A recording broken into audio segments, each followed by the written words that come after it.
This year, we're going to be starting our collaborative artwork on this worksheet. You will get to pick your worksheet that you want to use.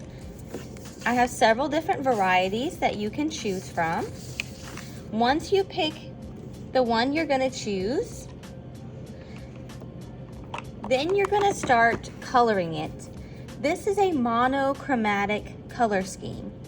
That means your colors that you pick are only going to be variations of that one color. For instance, if you pick red, then you would find only variations of red, and you're going to work with the material that you have to try and create different varieties of that one color. So if this is the table that you're sitting at and you pick this crayon, down here is where you're going to practice different varieties of that color. And what I mean by practice is that you're gonna create a scale.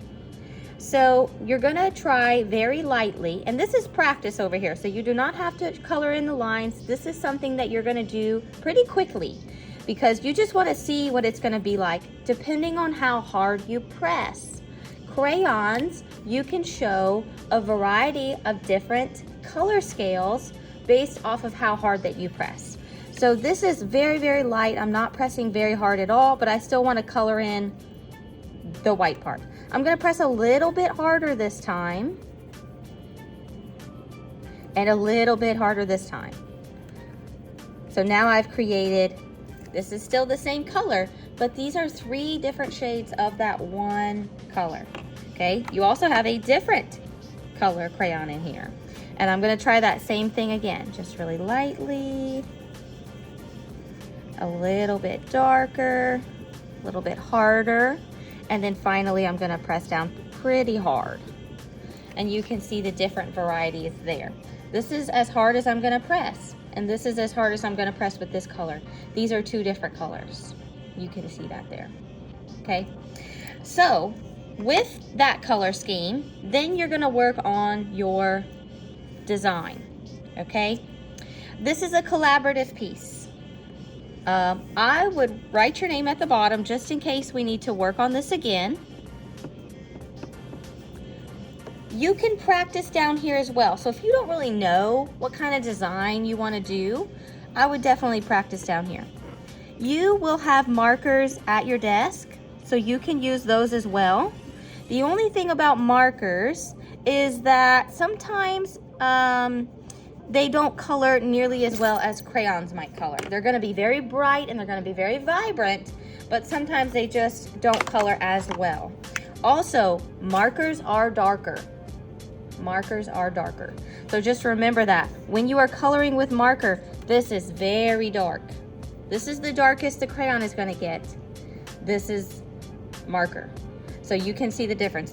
They're very dark. So just know that if you are using marker, you may want to practice and see what that looks like. It's very dark. I think I like the lighter of this marker. Ooh, look, now that I've practiced with it, I notice that there's not much difference here now. So I might change it actually and do something different. I think I might do a darker and then a lighter. And then you can decide.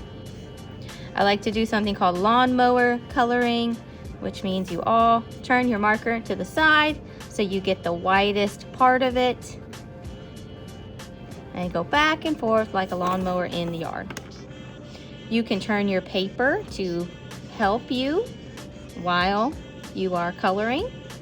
And we want this to look very clean. That means we're not leaving any white areas. Everything should get some kind of color.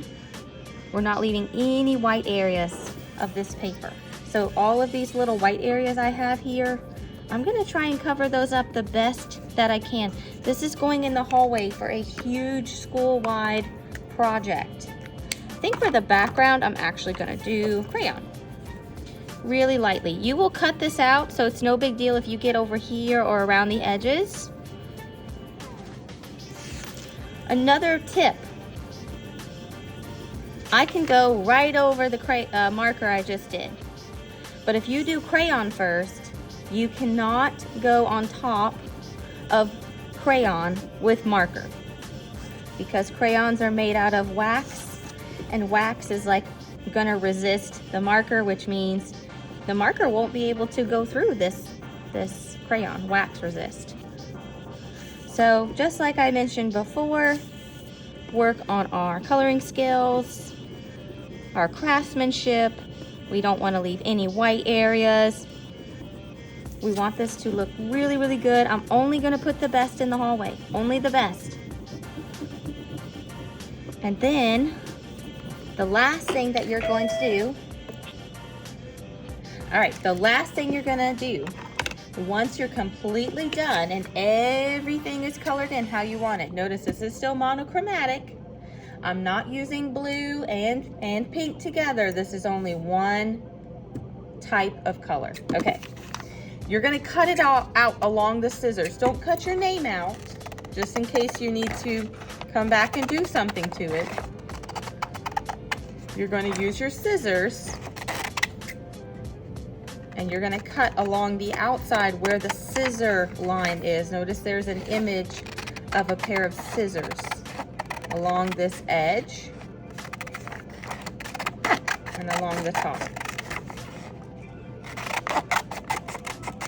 And that's it.